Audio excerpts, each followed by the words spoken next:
குமாரன் பரிசுத்த ஆவியின் திரியேக நாமம் நம் அனைவரையும் ஆசீர்வதித்து காப்பதாக. ஆமென். கிறிஸ்து இயேசுவுக்குள் பிரியமான அன்பு இறை மக்களே, இன்றைய நாளினுடைய சிந்தனைக்காக உபாகமம் 33ஆம் அதிகாரம் 23வது வசனம். நப்தலிக்குரிய ஆசீர்வாதம். கருணையால் திருப்தியடைந்த நப்தலி, கர்த்தருடைய ஆசீர்வாதத்தை நிறைவாய் பெற்றுக்கொண்டவனே, கடலையும் தென் திசை உனக்கு சொந்தமாக்கி கொள் என்று சொல்லி ஆண்டவராகிய கடவுள் இஸ்ரவேலின் கோத்திரங்களில் ஒன்றான நப்தலி கோத்திரத்தை அழைக்கிறார். நப்தலி கோத்திரமே, நீ ஆசீர்வாதத்தை பெற்றுக்கொண்டவன் என்று பெயர் சொல்லி அழைக்கிறார். இன்றைக்கு அநேக மக்களிடத்தில் இருக்கிற ஒரு பெரிய அவிவிசுவாசம், கடவுள் என்னை ஆசீர்வதிக்கவில்லை, கடவுள் என்னை தெரிந்து கொள்ளவில்லை, கடவுள் என்னை உயர்த்தவில்லை, எனக்கு நன்மை கொடுக்கவில்லை, உதவி செய்யவில்லை என்று சொல்கின்ற அந்த செய்தி. கடவுள் ஒருவரையும் இந்த உலகத்தில் படைக்கும்போது வெறுமனை விட்டுவிடவில்லை.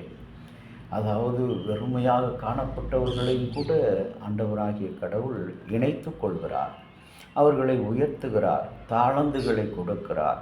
அவ்விதமாக இங்கே நப்தலி கோத்திரத்தை அழைக்கும் போதே ஆண்டவர் எவ்வாறு அழைக்கிறார் என்று சொன்னால், கருணையால் திருப்தி அடைந்தவன.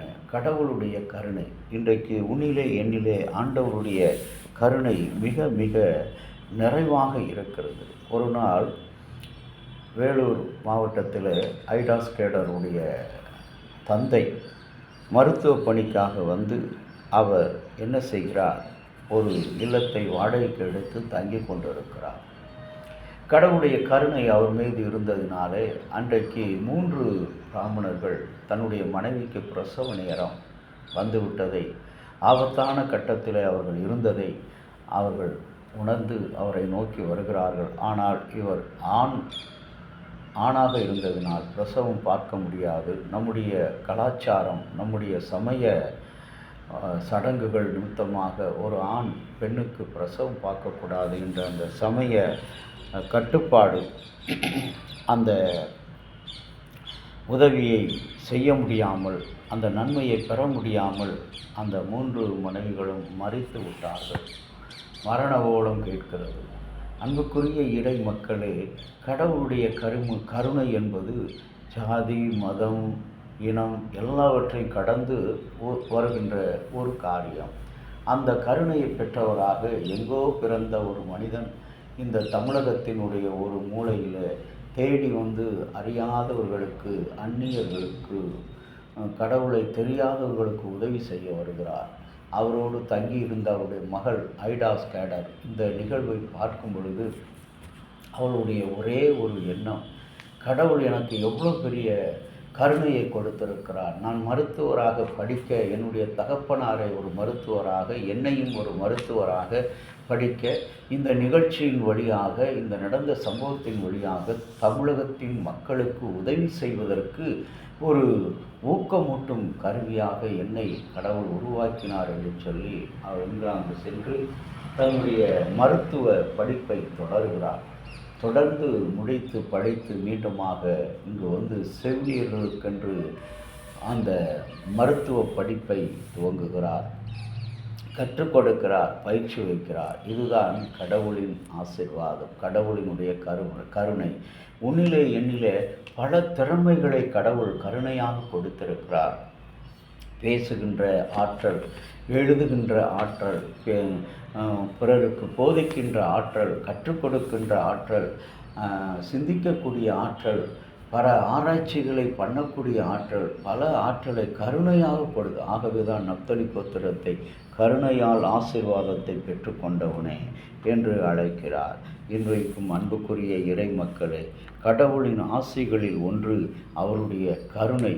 ஒருவேளை கடவுள் என்னை ஆசீர்வதிக்கவில்லை, உன்னிலே அநேக கருணைகளை, கிருபைகளை கடவுள் கொடுத்திருக்கிறார். நீ அவற்றை உணராதபடி, உன்னை நீ யார் என்று உணராதபடி, கடவுளுக்கு விரோதமாய் பேசுகிற அந்த பொல்லாத வார்த்தைகளை இன்றைக்கு நாம் நம்பிக்கையற்ற வார்த்தைகளை தூரமாக எறிந்து போடுவோம். கடவுள் நிச்சயமாக நம்மை ஒரு கனமிக்க கருவியாக, கனமிக்க மனிதராக, அநேகர் போற்றக்கூடிய ஒரு மனிதனாக, அநேகர் சிந்திக்கக்கூடிய ஒரு மனிதனாக உருவாக்குவார்.